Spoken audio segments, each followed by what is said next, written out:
March 1945. Before dawn.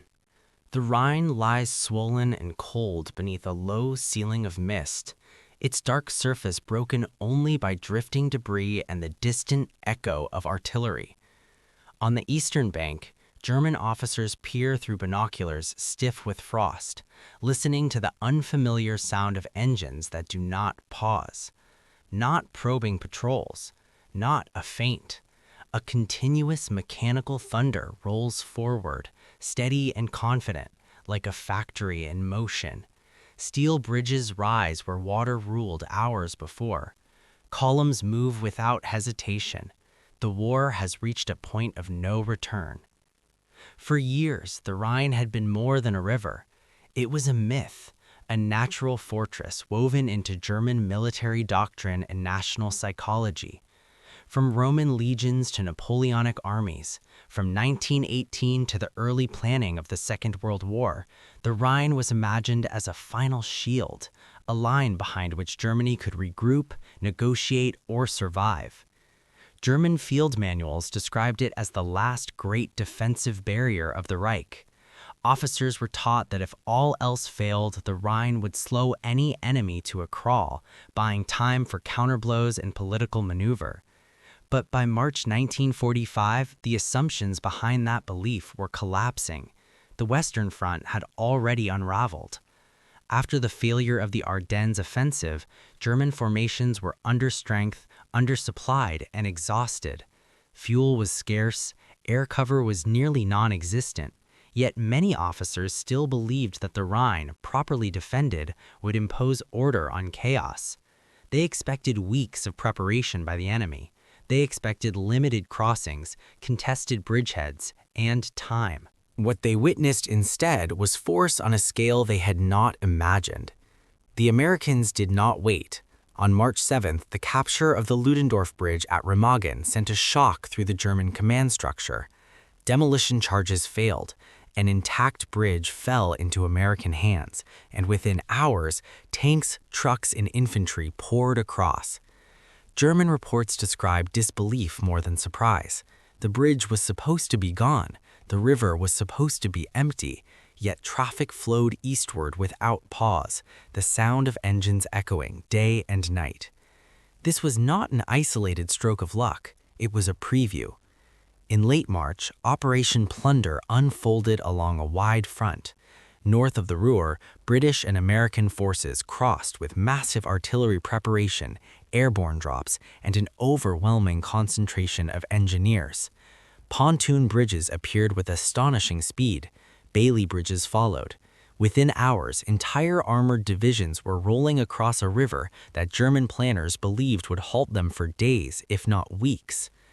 German officers watching from the eastern bank expected chaos, traffic jams, broken equipment, delays under fire. Instead, they saw order. Vehicles crossed in disciplined intervals. Supply trucks followed tanks without interruption. Engineers repaired damage almost as quickly as it appeared. The crossings did not pause at night. They accelerated. The recurring sound was the engine, not the desperate roar of a lost push, but the calm, regulated hum of logistics. Trucks loaded with fuel, ammunition, and food moved as confidently as combat units. To German observers trained in a tradition that emphasized tactical brilliance over industrial depth, this was unsettling. The Americans were not merely attacking, they were sustaining motion. Captured German reports from Army Group B revealed a shift in perception. One staff officer noted that American bridge construction proceeded as if under peacetime conditions. Another recorded that the enemy seemed to possess an inexhaustible reserve of material. These were not exaggerations born of defeat. They were assessments rooted in observation. The German army had crossed rivers before, often under fire, often with ingenuity and courage. But by 1945, it lacked the material base to repeat such feats at scale. The American army, by contrast, treated the Rhine not as a barrier, but as an engineering problem. And engineering problems could be solved with time, steel, and organization. The engine sound became a symbol. It did not falter when artillery landed nearby. It did not fade when bridges were hit. Replacement sections arrived, traffic rerouted. The noise continued, steady and relentless, like an assembly line feeding the front. For many German officers, this moment marked a transformation. Earlier in the war, American forces had been dismissed as inexperienced, over-reliant on equipment, lacking the hardened discipline of European armies. After Normandy, that perception began to change. At the Rhine, it collapsed entirely. What crossed the river was not just an army, but a system. Diaries and post-war memoirs reflect this realization. Officers wrote of fighting not men, but resources. One former colonel later recalled that resistance after the Rhine felt symbolic rather than strategic. The enemy could absorb losses, reroute supplies, and continue advancing with mechanical certainty. German units could not. The ideological contrast was implicit. The American columns carried not only weapons but abundance. Food was plentiful, fuel flowed. Medical units followed closely behind combat troops. Prisoners taken east of the Rhine were struck by the condition of American soldiers, well-fed, equipped, and confident. The engine sound accompanied all of it, a reminder that behind each soldier stood an entire continent's productive capacity. As the bridgeheads expanded, German command structures disintegrated. Communications failed, orders arrived too late or not at all. The Rhine, once imagined as a line of defense, became a corridor of advance. Within weeks, American forces had encircled the Ruhr, capturing hundreds of thousands of troops. The river that was meant to save the Reich instead marked its internal collapse. Yet the moment's significance extended beyond military defeat.